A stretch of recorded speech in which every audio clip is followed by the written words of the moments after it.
بسم اللہ الرحمن الرحیم الحمدللہ رب العالمین والصلاة والسلام علی سید المرسلین۔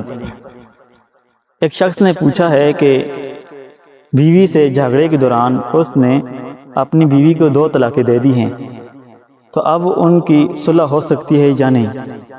اس کے بارے میں شرعی حکم اس نے پوچھا ہے، تو اس کا شرعی حکم یہ ہے، قرآن مجید فرقان حمید میں سورۃ البقرہ آیت نمبر 229 میں ہے کہ رب کائنات نے ارشاد فرمایا الطلاق مرتان فامساک بمعروف او تسریح باحسان، جس کا مفہوم یہ ہے کہ جب 2 طلاقیں ہو جائیں تو پھر اس کو یا تو بھلائی کے ساتھ روک لو یا پھر احسان کے ساتھ رخصت کر لو۔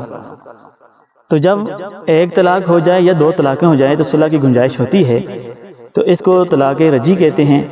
تو اب یہ صلح کر سکتا ہے، زبانی اس کے ساتھ زبانی رجوع بھی کر سکتا ہے۔